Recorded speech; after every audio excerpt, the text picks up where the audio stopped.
Okay, understanding this property market is upside down. It's Arthur, it's Martha. People don't know. We're going to talk about different parts of Sydney, how they're performing with price, which parts are performing less than average, and which parts are above average. Stay tuned. We're going to talk about your suburb. You can nominate it. We'll tell you. Speak soon.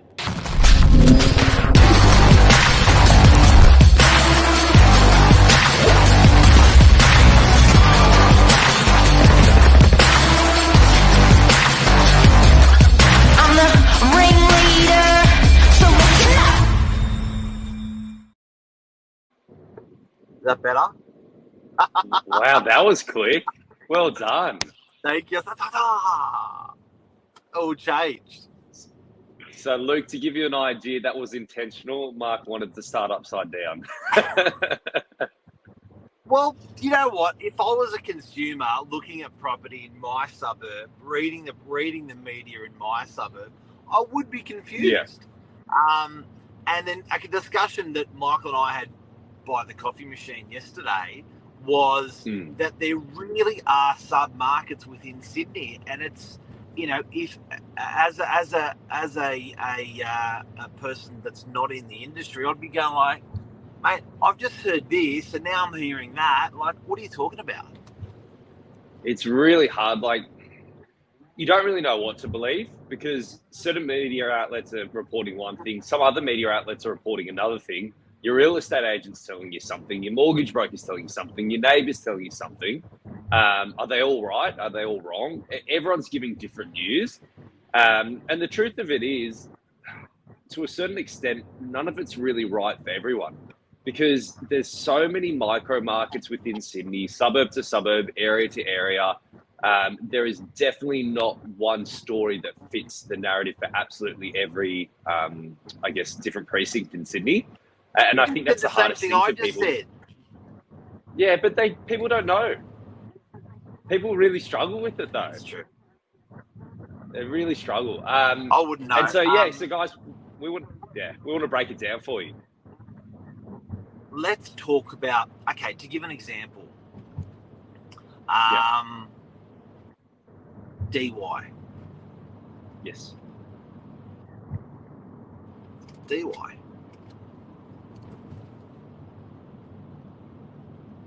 So I'm reading off the side. 16 point something. You hold a little bit more to the side. We come off a lot the past year. Negative 18%. Okay, 10 year. That was 1 year. 10 year. Yep. It's up 100 and something.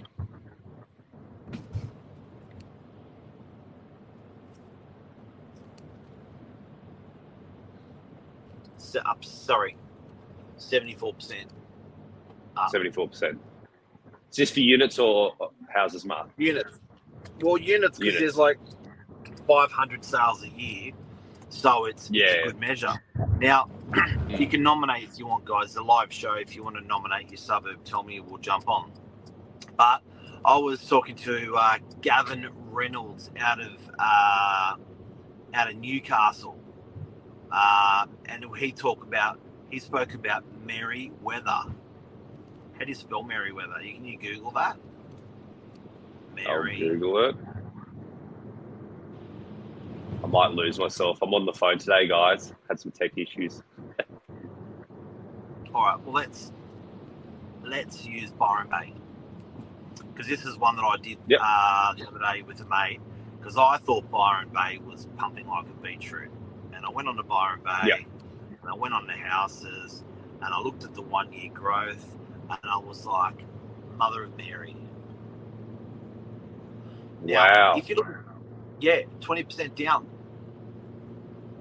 Now, I thought, you know, if you look at all the media that had the last couple of years, and I saw that, and I was like, you're bloody kidding me. But look, DY started reacting 12 months ago.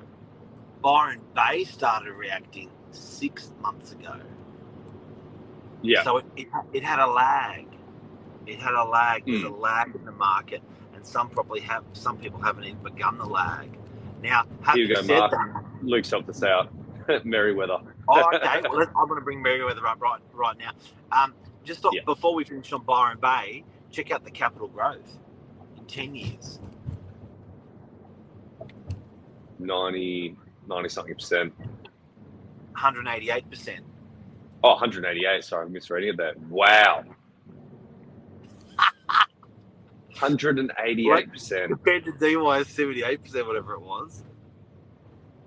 But bear in mind, that's houses, I'm assuming there. Units versus houses, because traditionally there is a bit of difference in capital growth there as well. But that's an insane difference. That's nuts. All right. So, Merriweather, 1 year, the better performer of all three.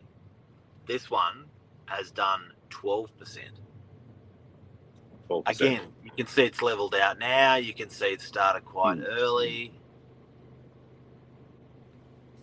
12%. Merriweather units, not a lot. It's interesting, guys. So we're seeing in the marketplace, some markets have really reacted quickly in a negative way. Some markets reacted slowly, almost felt nothing for half that period, then started reacting. Some markets are just starting to sort of react to the negative interest rates.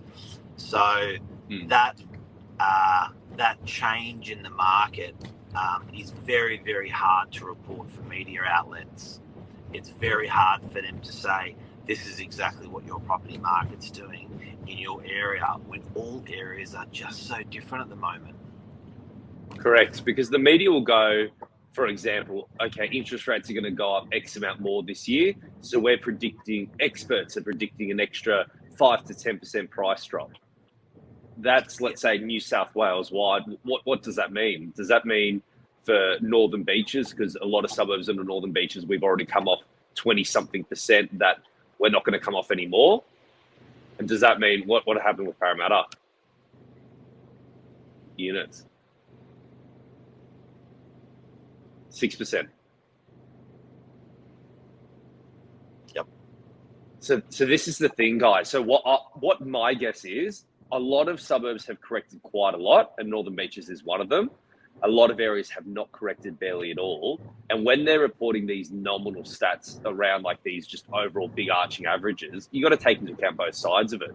So what I'm predicting is for a lot of these areas, let's say like Northern Beaches, where we've already had a lot of price dropping off, and we'll already starting to feel that heat come back into the market, it's done its rundown. That's the drop. We can already see on Northern Beaches, the bottom was the end of last year. The market's come up a little bit. But maybe for other areas of Sydney, like Newcastle or Parramatta there, that haven't dropped as much, maybe they're the ones that have a bit more to go. And that's going to feed into that narrative of, okay, the average property prices in New South Wales went down by X amount of percent. I really think that some of these suburbs that have had these big drops, unless there's something that's fundamentally changed with the area, and that's another reason why people aren't buying into it, if it's purely just because of interest rates, they've already done their run. The amount of cash that people are bringing out of Sydney into some of these regional areas, I think, has an influence as well. Okay, let's see if we can get people out there to talk about their suburb, and we'll give you their performance. Anyone out there? We've got Luke on Caboolture. Okay. Now, Caboolture. Let's see if you can stretch to Queensland. Let's stretch to Queensland. I can stretch to Queensland. And guess what? It's good news.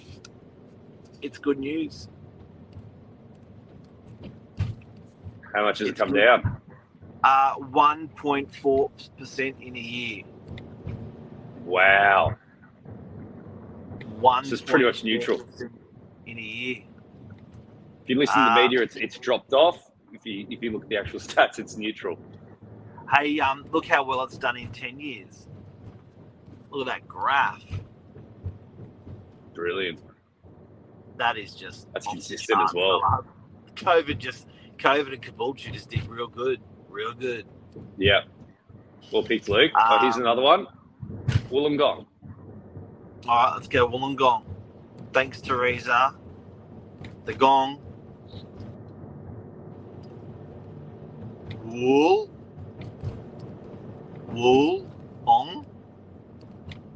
Wollongong.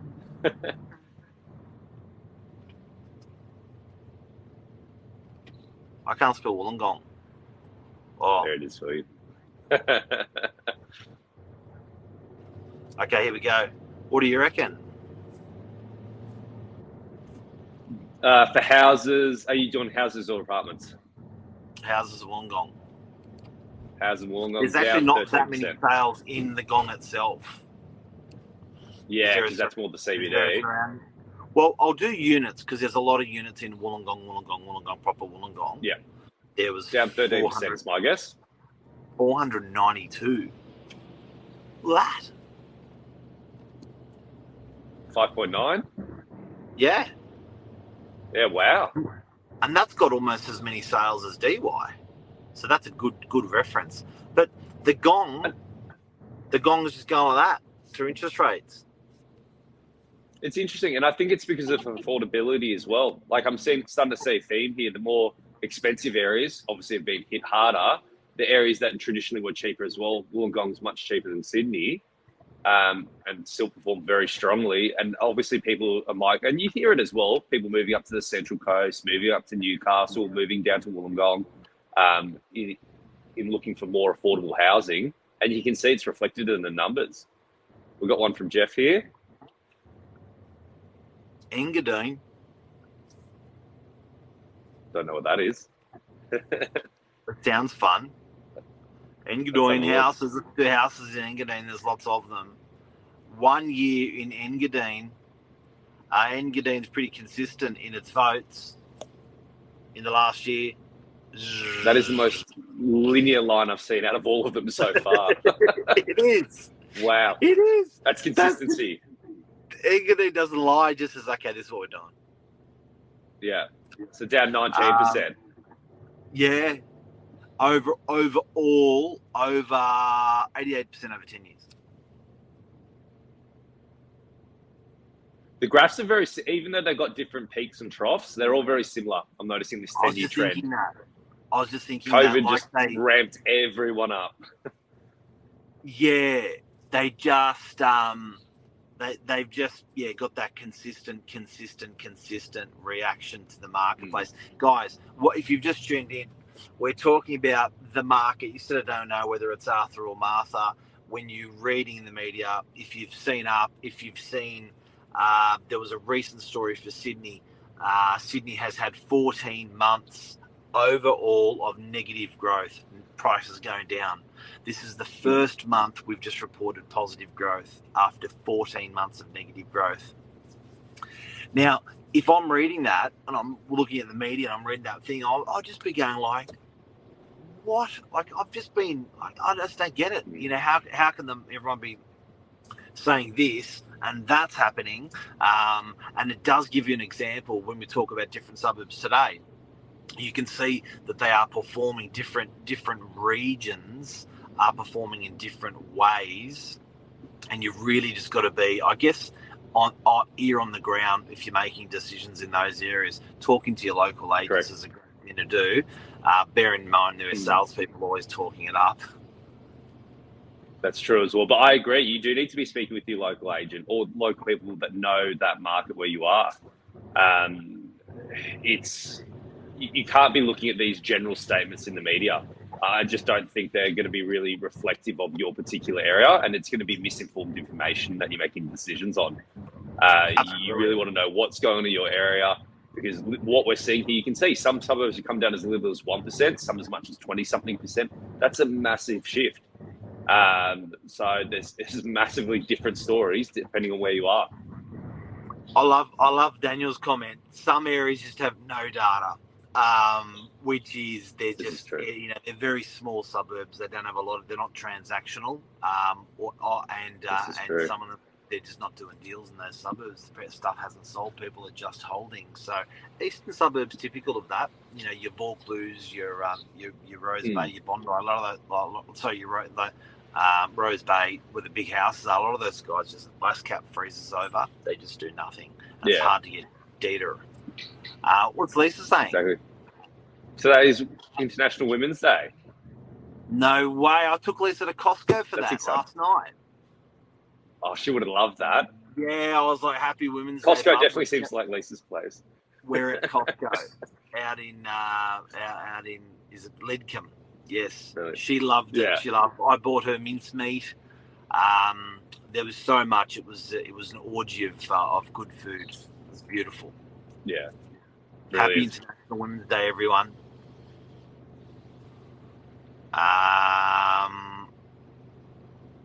All right. Daniel's got a question. What do you think, Mark, exclusive? I think he means let's find out about the exclusive suburbs.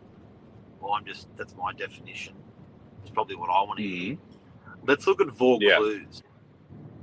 Yeah. Let's look at Vaucluse. Compare Vaucluse to somewhere like Wollongong. Crazy. Well, there's a good example. Maybe that's what Daniel's saying.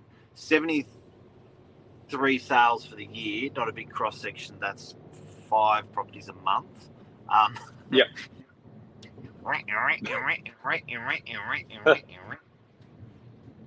And that just shows that's just a small cross section of data. One house could sell for millions upon millions upon millions. Another house, it's really hard. Negative 1%. But what I do have to 200% in 10 years. Oh, there we go. Very strong. Wow. And yes, so Daniel's saying there, sorry, Mark, I mean, if no houses, there's no good indication. Correct. So if there's not a lot of data, it does skew it a bit. But we can see there over 10 years for Vaucluse, extremely strong growth. Exactly. Look, guys, sometimes there is 10 years doesn't lie. 10 years doesn't lie. Yeah. 12 months, 3 months, 1 month, sure. But 10 years, like, that's a pretty good. There's a trend. But I think what Daniel's also saying there is if someone's got the ability to abstain, it's probably a good indicator for the suburb to be a strong one, because these guys just ride out the storm every time. Yeah, exactly. I think that's a show. Very good. It's been interesting, guys. Drop in more comments if you want as well. We're happy to post through some of the data afterwards as well for any of the suburbs that you have interest in. But it's really interesting. Just don't believe what you're seeing in the media outlets. Speak with locals on the ground, local agents, understand your local market. It's not all the same out there. Hey, Michael, before we go, do you want to shout out to the women in your world? Shout out to where, sorry? The women in your world. Oh, shout out to my mum, to my lovely fiance, to my great sister, to my grandmas. They're the most important women in my world, and for Lisa Novak as well.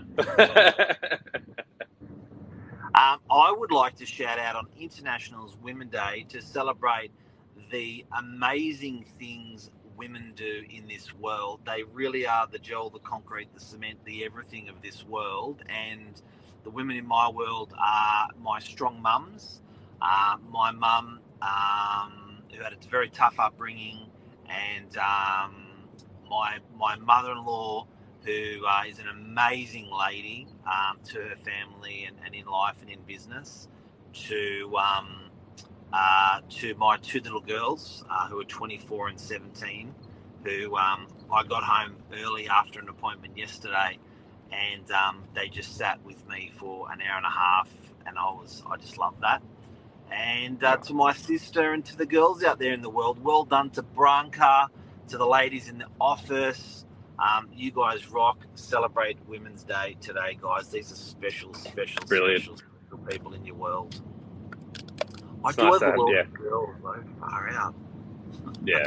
I only got a dog that's male. It's the only thing. You're surrounded by the female influence. Far out. All right. Well, we're out of here. That's everyone all right. Have a great day. Hopefully we helped, Jay. Anything else to add, Michael? No, that's it. I hope it's been informative. Don't believe what you see in the media outlets. Speak to your local agent. That's it. Boom.